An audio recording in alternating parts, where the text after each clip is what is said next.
ॐ नमो नारायणाय ॐ नमो नारायणाय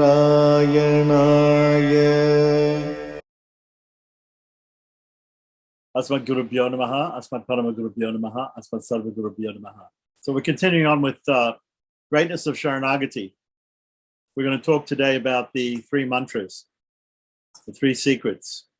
Chapter 4, the three supreme mantras or rahasyas, implying Saranagati. The significance of the three rahasyas are great in Sri Vaishnavism. The three rahasyas are the Tira mantram or Mula mantram or Astakshara mantram, right? The 8-syllable mantra, Om Namo Narayanaya. The Dvaya mantram, Sriman Narayana Charano Sharanam Papadye Shrimate Narayanaya Namaha. And the Charma Slokam, meaning the Charma Slokam of Lord Krishna from Bhagavad Gita 1866, Sarvadharman Parichaja Mahamekam Sharanam Vacha Aham Tva Sarva Papebhyo Moksha Yishyami Masuchaha. When we trace the origin of these great rahasyas or secrets, it is said that Sriman Narayana preached the Mula mantra Om Namo Narayanaya to Nara in Badrikashram. So he descended as Nara Narayana Rishis, and Narayana Rishi preached to Nara Rishi this Om Namo Narayana mantra in Badrikashram, which is in the Himalayas, now situated in the peak of the Himalayas. Further, Lord Vishnu preached the Dvaya mantra to his consort Mahalakshmi. Pirati means Mahalakshmi in means goddess, the goddess Mahalakshmi in Tamil. In Vishnu Loka as follows: Sriman Narayana Charano Sharanam Papadye Shrimate Narayanaya Namaha. And Lord Krishna preached to Arjuna in the war in front of in the war front at Kurukshetra, the Charma Sloka, or the final instruction of the Bhagavad Gita, Sarvadharmam Paritaja Mam Ekam Sharanam Vaja Aham Tva Sarva Papebhyo Moksha Yishyami Masuchaha. The Mula mantra is called Mantra Rajan, or the King of Mantras. Since this mantra is secret in nature, hence it is called Mantra Rahasyam, secret mantra, in Pancharatra, in the Pancharatra Sutra. Dvaya mantra is called Mantra Ratnam, or the diamond among mantras, or the gem of mantras. And this is practical in nature, and hence it is called the Anustana Rahasyam, the secret which is used for Anustanam, which means the daily practice or practice, religious practice. It is said that since Dvaya mantra enlightens the meaning of the Tira mantra, it expands on the meaning of the Tira mantra, it is called Mantra Ratnam. The Charma Sloka is called Vidya Rahasyam, so the secret of knowledge, as Lord Krishna ordered Arjuna to do his dharma. The Mula mantra, so there we have, they're speaking of them as three rahasyas: the Mantra Rahasya, right? The Astakshara is the Mantra Rahasya, the Anustana Rahasya, and the Vidi Rahasya. Vidi means, sorry, not Vidya, Vidi. Vidi means the command, the secret command. So the Mula mantra embodies the wisdom of all the scriptures. This is the most preferable mantra to be adopted for the practice of Saranagati Vidya. So remember that there are 32 Vidyas in the Upanishads.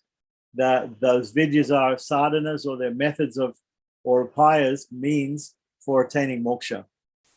So Saranagati or Prapatti is another name for Prapatti, is considered to be the Nyasa Vidya spoken of in the Upanishads. So in the Upanishads it's called Nyasa Vidya. Dvaya mantra is an elaboration of Mula mantra. It not only bestows happiness, but also is a tool for attaining the ultimate goal of moksha. The Charma Sloka is a detailed presentation of Mula mantra. This mantra grants intuition and fortifies the aspirant to adopt Saranagati sadhana, or the process of surrender. Therefore, this mantra is also known as Poshaka, or tonic, that helps to gain moksha, the greatness of the Mula mantra.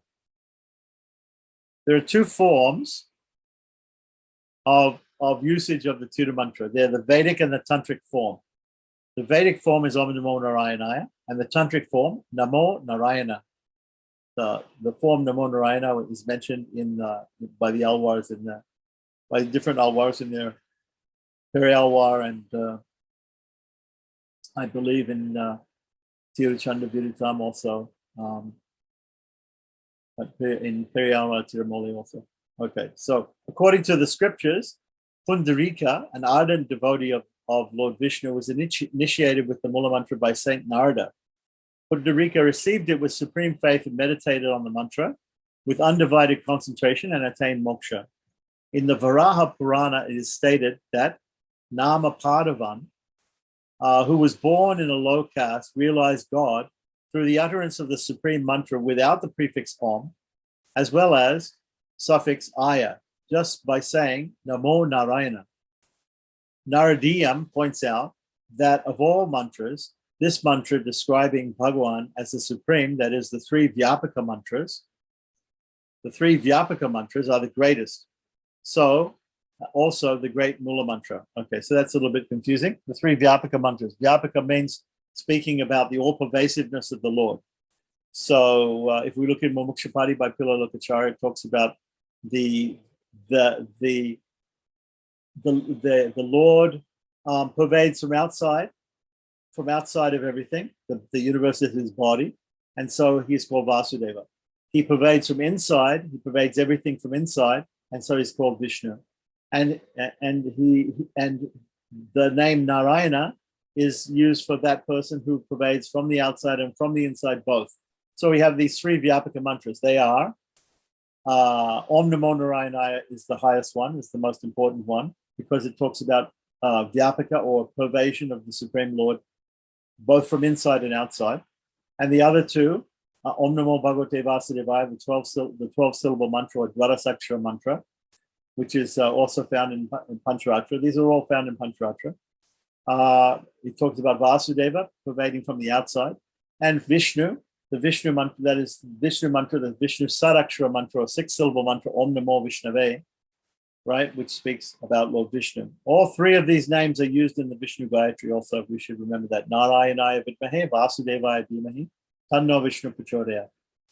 So, so these are considered to be the greatest Vishnu mantras or Vaishnava mantras, because there may be other Vaishnava mantras, but the other Vaishnava mantras, they don't speak about the Lakshana. The Lakshana of the Lord is that he's all pervasive. There's no other entity which is all pervasive like the Lord.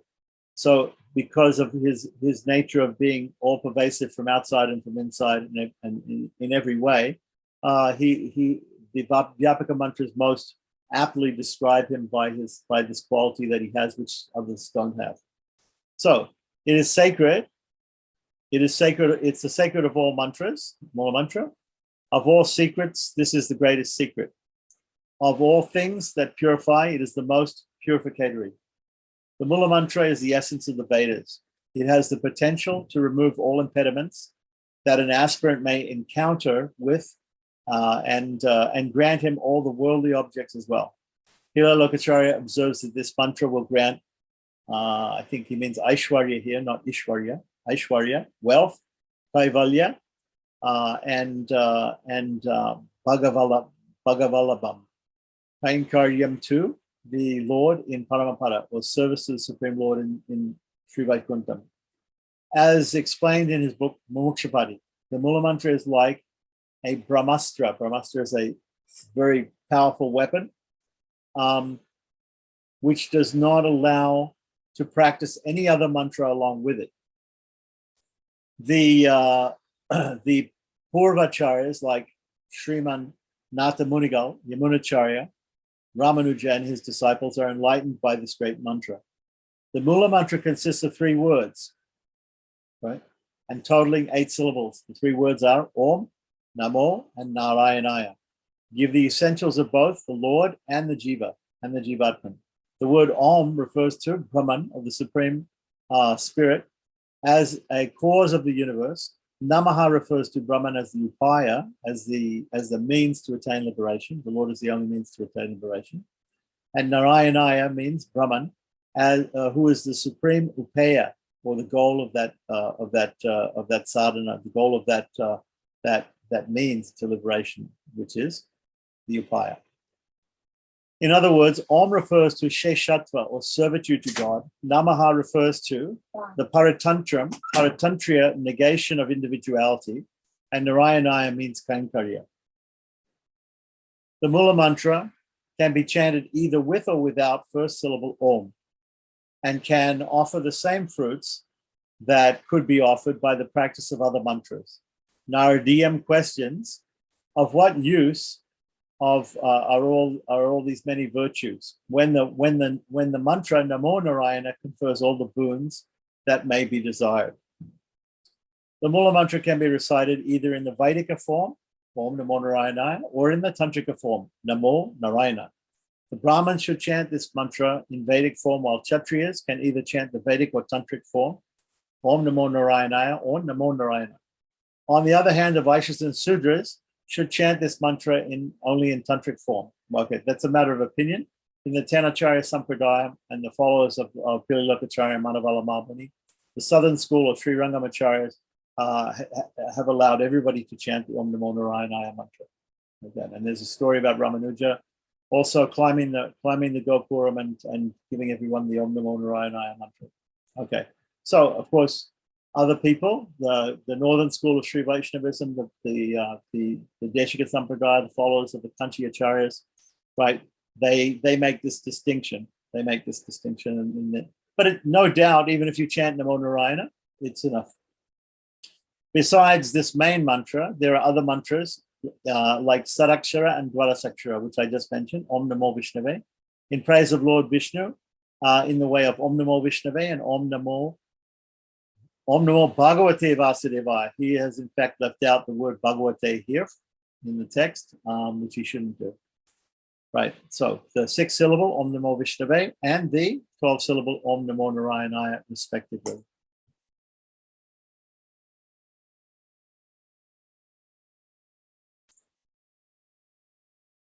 Okay, so yeah, there are some forms or sects of Vaishnavism where they take more notice of the rules for Varnashram or less rules for certain Varnas in Varnashram. There are some technicalities about Varnashram that are taken into consideration by the Kanchi Acharyas and some other sects of Vaishnavism also. However, these two mantras are incomplete, and they won't give full aspects about the Lord as found in the Mula mantra. Okay, so I'm not sure that I agree that they're incomplete, but in any case, the Om Namo Narayanaya, the Astakshara mantra is the best. The Mula mantra, out of the 3 Vyapaka mantras, which are much greater than the other mantras, which have to do with the other avatars, Lord Rama, Lord Krishna, whatever it is. The Mula mantra can be practiced by women, but without the opening syllable Om. This is also only according to the northern school or the Kanchi Acharyas, the followers of Vedanta Deshika. Thus, the Mula mantra can be practiced by all people, respective of caste, creed, color, and gender. Chanting the Mula mantra once is equal to the frequent refrain of all the Vedas. Naradiyam informs us that what fruit is gained by people who utter the Rig Veda, Yajurveda, Samavedas many times. That fruit is gained by the aspirant who utters the Mula mantra, Om Namo Narayanaya, only once. I wish to explain, to some extent, each word of Tira mantra, according to the Purvacharya's commentaries. The supremacy of the Pranava, or Omkara, syllable Om. According to Manusmriti, Pranava, or the Veda, consisting of the 3 letters, existed at the beginning of time, and the 3 Vedas, Rig, Yajus, and Sama, were within it as Akara, Ukara, and Makara, the A, the U, and the M letters, respectively. This mantra should be kept secret. One who understands this pranava, or the Omkara, is called Vedavit, a person who means a person who knows the 3 Vedas. The Brahma Vidyas, which are spoken of in the Upanishads, the methods or the upayas mentioned in the Upanishads, to realize the Supreme, right? Consider the Om to be independent and refers to Bharasamarpanam. Bharasamarpanam is a term which is also normally used by the northern or Kanchi school of acharyas, of followers of Vedanta Deshika. Bharasamarpanam means transferring the burden of one's sins and one's punyas, one's karma, to the Supreme Lord. Atma Samarpanam means to place one's own self at the feet of the Lord, to offer one's own self to the feet of the Lord and surrender. And Palasamarpanam means to offer the fruits of all one's activities to the Lord. This syllable is also helpful in realizing the jiva to be a part of God, or a servant of God, or a slave of God, Sheshatva, the servitude to God. The constant meditation of Om helps the jiva to gain self-control and peace of mind. This kind of mental harmony makes the jiva pure and eligible for attaining moksha. Generally, the word Om can be divided into Akara, Ukara, and Makara, the A, the U, and the M letters. These three letters can be pronounced in a single unit of time, or in 2 units, or 3 units, or 3.5 units of time, right? So different units are called matras, and here they're talking about 1 matra, 2 matras, 3 matras, and 3.5 matras. Accordingly, meanings of these letters differ depending upon the time taken for its pronouncement. When Om is uttered in a single unit of time, it means Brahman with earth as his body. When it is uttered taking 2 units of time, it means Brahman with antariksha, or outer space, the middle sky or air or sky as his body. When uttered in 3 units of time, it denotes Brahman with the world of Swarga or heaven as his body. 3.5 units of time represents Brahman, the pure and infinite cause of everything. So the footnote there, it says where exactly he's getting these points from. At the end of the chapter, we can see that the scriptures advocate the utterance of Om or Omkara in any one manner, but not separately as A, U, Ma. Right? Pilalokacharya says that the 3 alphabets, A, U, and Ma, when were taken from the 3 Vedas, Rig, Yajur, and Sama, like butter is produced by churning curd or yogurt from 3 vessels. Hence, it is the gist of all the Vedas. Now we're going to further understand the meaning of those 3 letters, the meaning of A, or Akara. A is the first letter of the Pranava Om. It is an inherent part of the 8-syllable mantra and denotes Brahman. Just as the letter A is the origin of all words, Brahman is the origin of all things, as the origin of all things denoted by these words. Therefore, the letter A denotes Bhagavan. He is, and say Akara Vishnu, like that. Akara means Vishnu. He is denoted by that letter. This relationship between the letter A and Bhagavan is seen from the meaning to be appropriate. I don't know what he means by that. It's seen from the meaning to be appropriate. Okay. His English needs correcting. Ramanuja in his Vedartha Sangraha, which is a book that Ramanuja wrote, commenting on some major sentences given in the Upanishads, philosophical ideas, states that the Om syllable is the matrix of the entire Veda, and the A, the letter A, is the matrix of the Om syllable. The Veda, a transformation of the Om syllable, is dissolved in the Om, which is its own matrix, and the Om, being a transformation of A, is dissolved in the A, which is its own matrix. Further, it is very clear that A is the matrix of all denotive words, and that Brahman, or the Supreme, is the matrix of all things denoted by those words. Thus, it can be concluded that Brahman is the be-all and end-all of this universe. It means that God is omniscient and omnipotent. He is all-knowing and he is all-powerful. Ava, the verbal root from the letter A in Sanskrit, means protection. Though the root Ava has various other meanings, its aggregate meaning is to save. According to Pillai Lokacharya, protection means that he, God, protects the created things in all forms by entering into them beneficially, like water in relation to crops. Further, he denotes the essence of A is Pita Putra Sambandha, or the father-son relationship. Pita is the father, Putra is the son. Sambandha means relationship.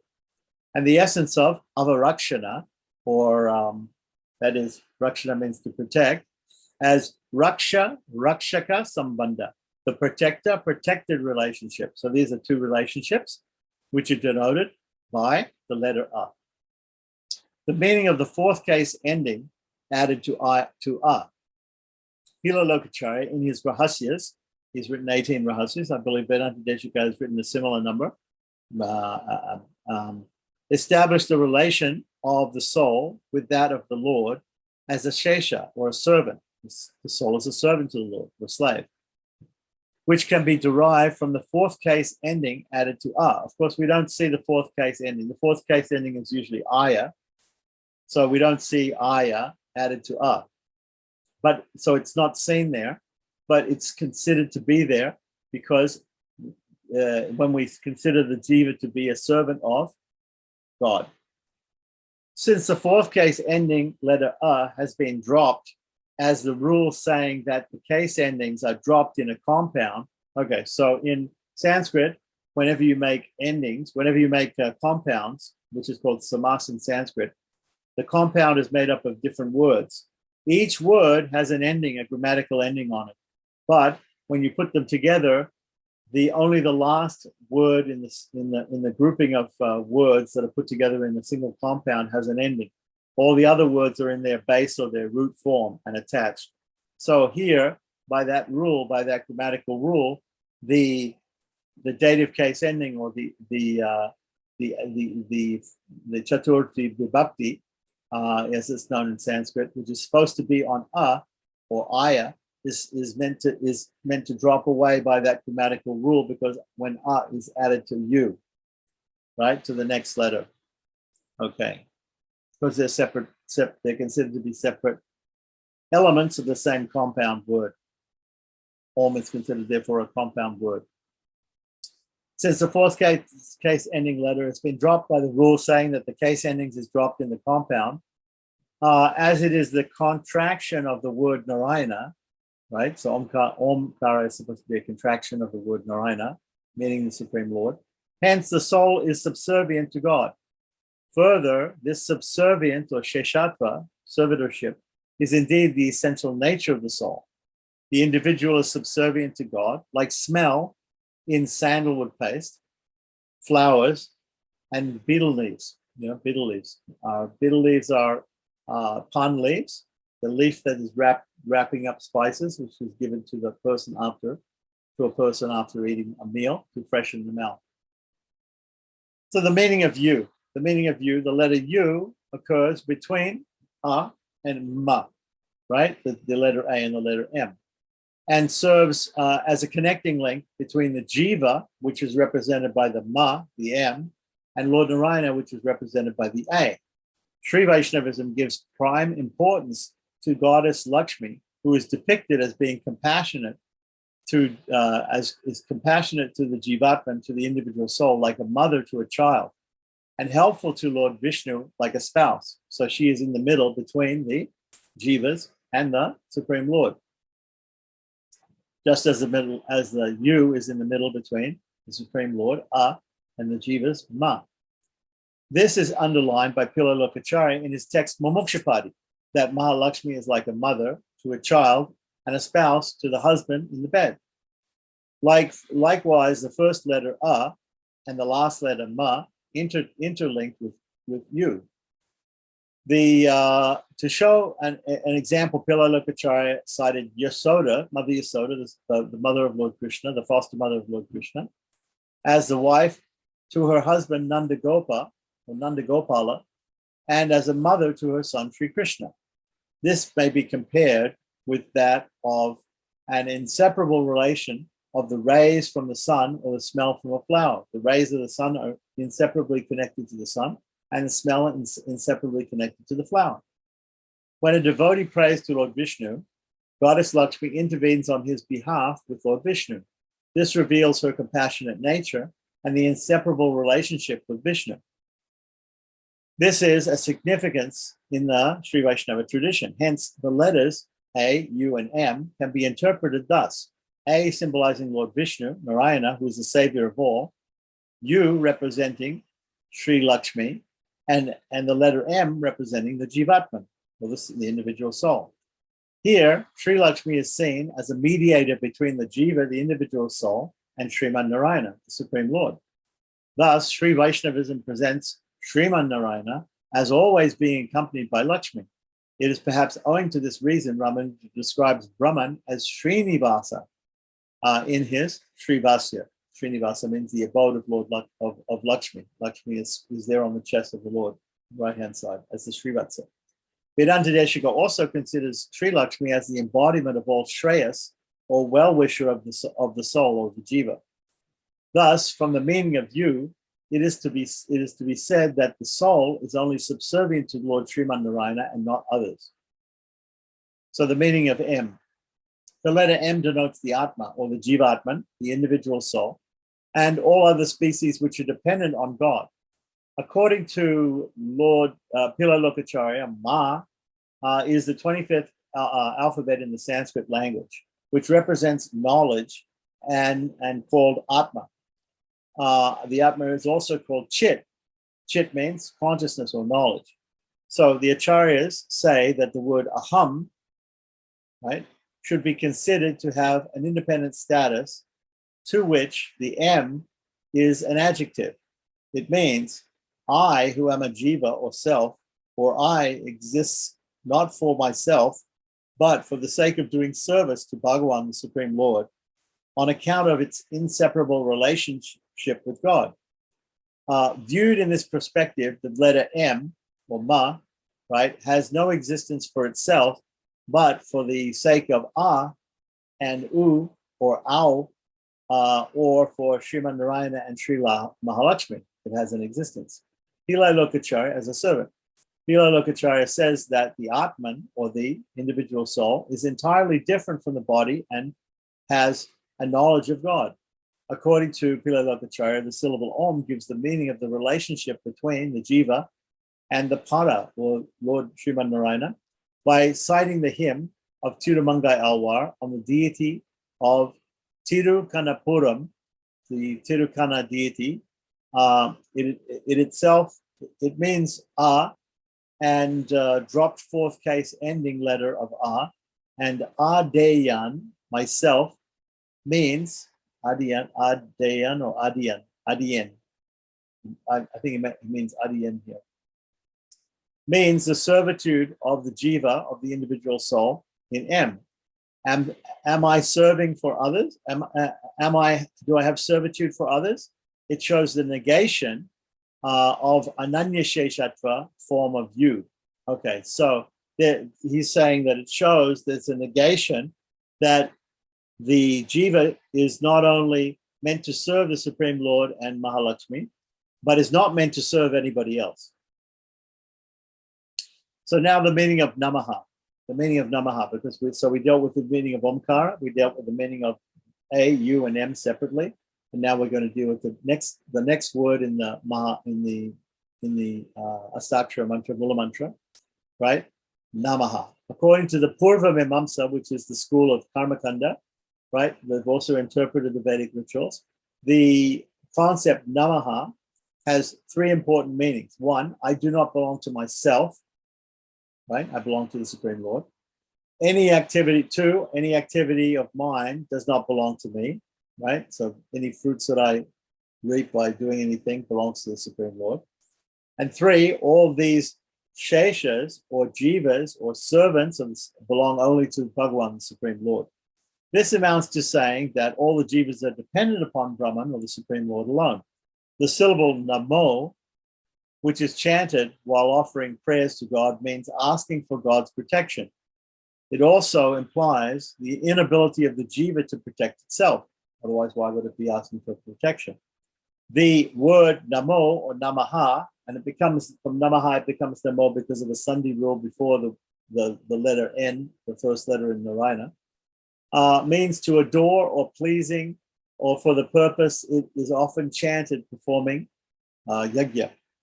The elaboration of the word Namaha is that in the syllable Namaha, Na means negation. Na means negation or not. And maha or ma means mine.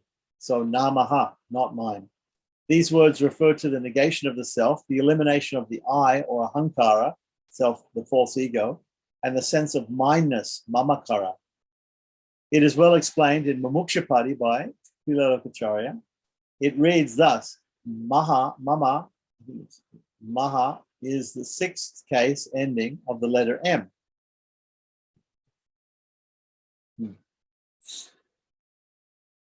It shows that the soul, indicated by the letter Ma, is self-purposed, swatantriya, the opposite quality of being for the purpose of another, that is, Ishvara. So it says one belongs to oneself. The Na, indicating negation, excludes that. So maha by itself means one is for oneself. When we say namaha, it's saying not from oneself. He further says about the ahankara and mamakara, the false ego and the I-ness and mine-ness, automatically follows and vice versa. So these negations are highlighted in the word namaha. When once the soul, which should be spelled S-O-U-L, is free from ahankara and mamakara, the soul is subservient to Ishvara, as it is the property of Ishvara, the property of the Supreme Lord. So Lokacharya, Pila Lokacharya, establishes in the word namaha, soul, true nature, and its possessions. Lokacharya in Tattva Traya Chit Prakarna, says that this subservience is not like that of house, lands, son, and wife, that can, among other things, exist independently, but it is like that of the body, incapable of these things, that is, existing, being known independently. The words Atma Samarpana and Namaha are equivalent words, meaning absolute surrender at the lotus feet of the Lord. According to Pila Lokacharya, the syllable Namaha means not only the meaning of individuality, but also it implies the meaning of subservience to Bhagavatas. Bhagavatas means to the other Vaishnavas, the other devotees of the Lord, or refugees at his lotus feet. Bhagavata Shesha was quoted by Tirumangai Alwar. Jiva is property, not co-evil. Okay, Jiva's property, correct. The meaning of Narayana, the next word. Etymologically, the word Narayana can be divided into two aspects. One, a bahuvrihi samas. The word bahuvrihi means a lot of rice, and it indicates a type of compound in Sanskrit. Bahuvrihi doesn't just mean a lot of rice, it means a person who owns a lot of rice. So, naraha ayanam asya saha, yasya saha. And two, a tatpurusha samas. It's a different type of compound. Naranam, sixth, using genitive here, a genitive compound, right? Using the sixth case, the Shasti Vibhakti. Naranam ayanam yahasaha. Under Bahuvrihi Samas, that is, naraha ayanam yasyasaha, means the entire collection of living beings that were spoken in the word nara are supported by God. So whatever nara is, right, is supported by God, which is known from the word ayana. Hence, it is said that those whose abode is naraha in Narayana, I guess, are supported by Narayana. When we want to elaborate this sutra, it is to be known that God's status as a controller, that is, Antaryami, or the Paramatma, the inner supersoul, the inner soul of all sentient and non-sentient beings. These are sharira for God. In other words, for the Supreme Lord, everything, both living and non-living, that exists is his body, his sharira, who pervades in each of them as shariri. He is the indweller as the soul. He is the soul of everything else. Everything else is like his body. So this is known as antarvyapti. Antarvyapti means pervading from inside. Okay. Bahirvyapti means pervading from outside. So when we look at the meaning of Tatpurusha samas, right? The different type of compound of the word Narayana. That is Naranamayanam Yahasaha, means that God is the abode of the whole creation, both chit and achit. Chit means the living beings, the sentient beings, and achit means material nature, the matter, the dull matter, also called jada.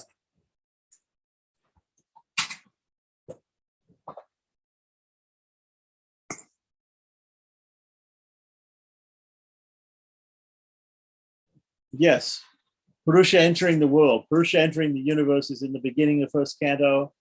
Third chapter of the Srimad Bhagavatam talks about the Purusha, the Lord expanding as Purusha and entering into the material universe. But that's not what's being spoken about here.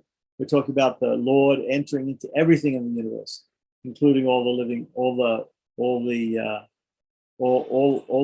souls and all the matter. So there are Purusha avatars. That's a different thing. Okay, so when we look at the meaning of the Tatpurush Samas of the word Narayana, Naranayanam Yahasaha, means that God is the abode of the whole creation, both chit and achit. Further, it also means that by being the external pervasion from outside, right, Bahirvyapti, the entire eternal beings are supported by the word Ayana. And that is God, who is the Dharaka. Dharaka means the one who's supporting us. He's the supporter. We're the supported. Namalwar explains the meaning of the above component parts thus.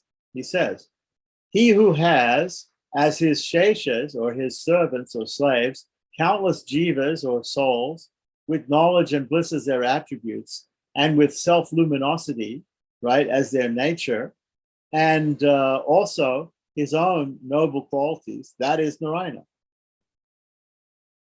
And that's a quotation from Namalwar.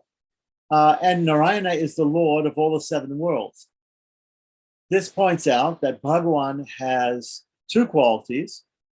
One is perfection, or being defectless, and the other is the possession of immaculate and infinite beautiful qualities. Besides this, the Lord, who possesses two different glories, that is vibhutis, in him, the Lila Vibhuti, or material world, the place of his pastimes, where all the sentient beings and non-sentient beings that are mortal are present, and the Nitya Vibhuti, the Sri Vaikuntham, which is the transcendental, non-sentient, and permanent abode of the Lord. According to Pillai Lokacharya, Naraha means the multitude of eternal things, such as the sentient and non-sentient beings existing both in the Lila Vibhuti, here in this material world, and the Nitya Vibhuti, Sri Vaikuntham, which includes his consorts also. The word Narayana occurs in Varaha Purana, where it states, I created the waters, which are called Naras. So sometimes the waters in the universe are called Naras, and lay down within them. This is what he's talking about when you're talking about the Purusha entered into the Garbha. The Garbha means the universe, and he entered inside the Garbha and lay down in the waters of the ocean of the universe, called Garbha Dakshayi. Right. So that is a Purusha. We also have Vishnu lying in the Karanadakshayi Vishnu, like that. So there are these Vishnus that lie in the waters, these forms of the Lord, they're called Purusha avatars. And the waters themselves of creation are called Naras. So I created the waters which are called Naras and lay within them. Therefore, I'm called Narayana. Manusmriti states the waters are called Narayana. In the above statements, the word water has references to the other 23 tattvas. So the other things like earth, water, fire, air, ether, mind, intelligence, ego, false ego, the knowledge acquiring senses, the working senses, all of these different things. The 24 tattvas, or principles in the material world of material energy, according to the Sankhya system of creation and destruction, those things are also meant by the word Naras. The word ayana originates from iyate iti ayana, means that which is pervaded. So that which is pervaded. It also means that God pervades all, as they are all pervaded by him, in order that he may be so. The word ayana could also be derived from Iyate Asmin Iti, which means the resting place. The Shubal Upanishad also states that Narayana is the mother, father, kinsman, friend, abode, or resting place. So these are all different meanings for Ayana. The Ahirbudnya Samhita interprets the word Narayana as follows. The word Narayana refers to those who are related to him as his sheshas, as his servants, slaves. They are supported by him. He enters into all of them to support them. That is why they're called Naraha, because they are supported by Nara. Mameva Mata, etc. Yes. Okay. You can see him as a mother, as a father. Mameva Mata, Chapita, Tumeva. The meaning of Aya, the dative case, Aya, the dative case, the fourth case ending, the dative case ending on Narayana. In the syllable Narayana, the fourth case ending Aya means that the jiva or the jivatman, the soul, should pray for the kainkarya or service in all places, in all times, in all stages, in all varieties of ways to the Lord. This means that God is protecting the souls as their head or the master. Thus, it can be seen in the Mula Mantra, both in its whole and in its part, proclaims that all things have its origin in Sriman Narayana only. Sriman Narayana is the Rakshaka or Redeemer of the whole universe, and therefore all our thoughts, words, deeds should be dedicated to God only. Among the offerings, the highest would be the offering of the self, since the self belongs to him only. Hence, the Mula Mantra means that the soul, which is subservient to Sriman Narayana, should not claim its individuality. All kainkaryas or services should be done to the Supreme Narayana, who is Sarvasheshi.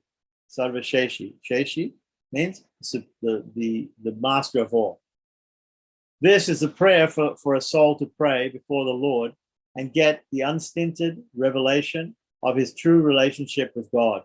Thus, the Mula Mantra explains and elaborates the theory that Saranagati or property or surrender, and also prescribes it as a sadhana to be adopted for attaining moksha for those persons, for those people who are incapable of following bhakti yoga. Om Namo